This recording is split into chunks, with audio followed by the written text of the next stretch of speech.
आदरणीय अध्यक्ष महोदय, अभी कुछ दिन पहले बीजेपी का एक बहुत बड़ा नेता मिला मेरे को। उससे काफ़ी लंबी चर्चा हुई मेरी, और उसने जो जो बातें बताई वो इतनी चौंकाने वाली थी कि आप सब सुनोगे तो रोंगटे खड़े हो जाएंगे। उसने मेरे से पूछा कि केजरीवाल जी, आपको क्या लगता है मोदी जी अडानी की इतनी मदद क्यों करते हैं? मैंने कहा दोस्त हैं दोनों, इसीलिए करते हैं। कहते बस इसलिए। कहता मोदी जी ने आज तक किसी के लिए कुछ नहीं करा, अपनी वाइफ के लिए कुछ नहीं करा, अपनी माँ के लिए कुछ नहीं करा, उनके भाई गुजरात में रहते हैं उनके लिए, किसी रिश्तेदार के लिए कुछ नहीं करा, राजनीतिक गुरु के लिए कुछ नहीं किया। वो अपने दोस्त के लिए इतना कुछ करेंगे, ऐसा कैसे हो सकता है? दोस्त पे इतने मेहरबान क्यों हैं? ऐसी भी क्या दोस्ती है? आज के ज़माने में कौन कोई भाई के लिए कुछ नहीं करता, दोस्त के लिए कौन करता है? तो मैंने कहा फिर क्या मामला है? कहता है आप खुद सोचो, इतना बड़ा क्राइसिस हुआ, हिंडनबर्ग की रिपोर्ट आई, चारों तरफ थू थू हुई, पूरा क्रैश कर गया अडानी ग्रुप। मोदी जी इतने स्वार्थी आदमी हैं कि अगर केवल मामला दोस्ती तक होता तो 2 मिनट में उसको साइड करते और कहते मेरा कोई लेना देना नहीं इससे। अभी भी उसको बचाने में लगे हुए हैं। कभी एसबीआई को कह रहे हैं इसको पैसे दो, आज अखबार में आया पीएफ वालों को भी बोला इसको पैसे दो। सारी एजेंसी अभी भी उसको पूरी तरह से उसको बचाने में लगे हुए हैं। तो मैं भी अचंभे में रह गया कि मामला तो कुछ अलग ही है। क्यों ऐसा भी क्या दोस्त हो गया कि दोस्त डूब रहा है और फिर भी उसको पूरी तरह से इतना बड़ा पॉलिटिशियन है। पॉलिटिशियन के लिए तो परसेप्शन सबसे इंपॉर्टेंट होती है। कोई आसपास वाला अगर कहीं, वो तो आदमी कह देता है यार मेरे से मिलना बंद कर दियो कल से, वो उसको अभी भी बचाने में लगे हुए हैं। और उसने मेरे को बताया कि मैंने कहा फिर मामला क्या है? तो कहता है जी अडानी तो केवल फ्रंट है, अडानी में सारा पैसा मोदी का लगा हुआ है। मैंने कहा ये कैसे हो सकता है? ये नहीं हो सकता। कहते हैं अडानी के अंदर सारा पैसा मोदी जी का लगा हुआ है, अडानी केवल फ्रंट है, अडानी तो केवल मोदी जी का पैसा मैनेज करता है, मैनेजर है। उसको 10%, 15%, 20% इतनी कमीशन मिलती है, बाकी सारा का सारा पैसा मोदी जी का लगा हुआ है। अगर कल को जांच हो गई, जेपीसी बैठ गई, ईडी की जांच हो गई, सीबीआई की जांच हो गई, तो अडानी नहीं डूबेगा, मोदी जी डूबेंगे। जिस दिन अडानी डूबा उस दिन मोदी जी डूबेंगे। मैंने कहा यार उनको पैसे की क्या जरूरत है? प्रधानमंत्री जी को, मोदी जी को, उनके ना आगे कोई ना पीछे कोई, उनको क्या पैसे की जरूरत है? तो कहता है सर पैसे की हवस होती है, लत होती है।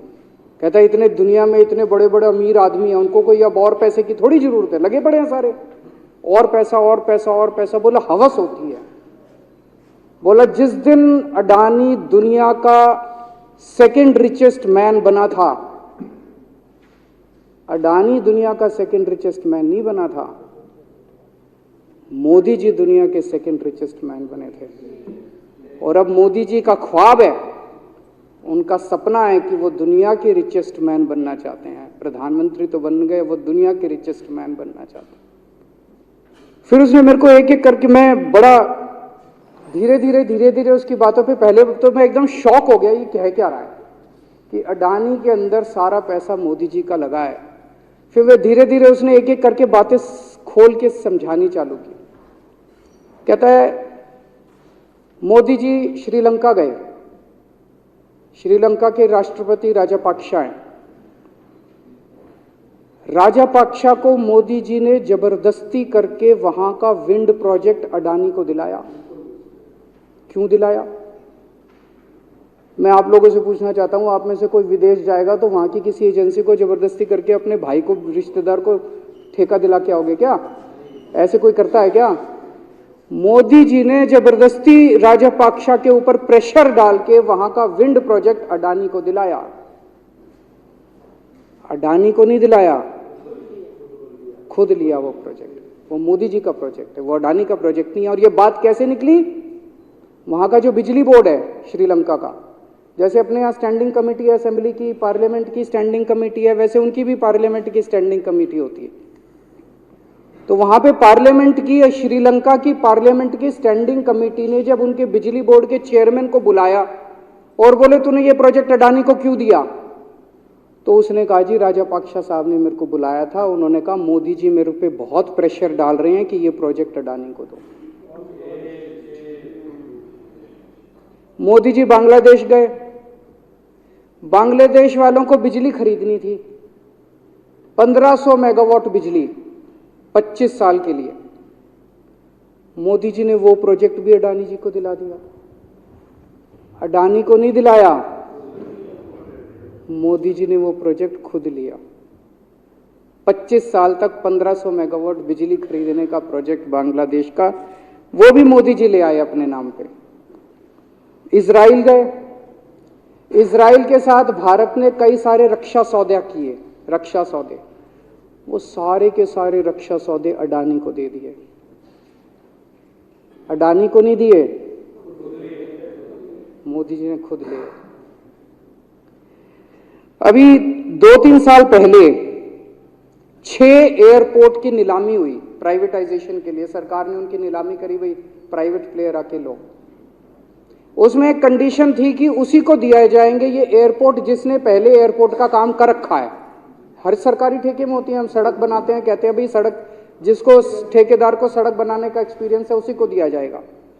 हम बिल्डिंग बनाते हैं, हम कहते हैं भाई ये पानी के वाटर ट्रीटमेंट प्लांट लगाते हैं, हम कहते हैं भाई जिसने WTP वाटर ट्रीटमेंट प्लांट इतने लगा रखे हैं उसी को दिया जाएगा।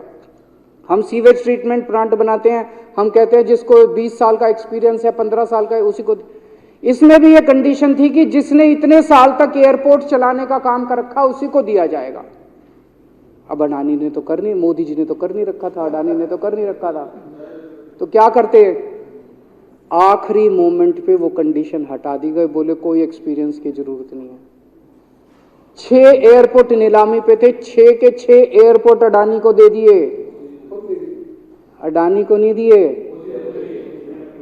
मोदी जी ने वो खुद 6 के 6 एयरपोर्ट खुद अपने नाम कर लिए। आज 2021 नवंबर में एयरपोर्ट टेक ओवर किए, 2023 1.5 साल हुआ है। 1.5 साल के अंदर आज एयरपोर्ट का 30%, पूरे देश का एयरपोर्ट का जितना धंधा है, बिजनेस है, उसका 30% बिजनेस जो है वो मोदी जी के पास है। 30%, 1.5 साल के अंदर इतना बड़ा भारत देश, इतने एयरपोर्ट, 30% एयरपोर्ट का बिजनेस आज मोदी जी के पास है। एक और बड़ी इंटरेस्टिंग चीज हो रही है, ये ईडी और सीबीआई को इस्तेमाल करके बंदूक यहां रख के लोगों की फैक्ट्रियां छीनी जा रही हैं। मतलब 10 अक्टूबर 2018 को,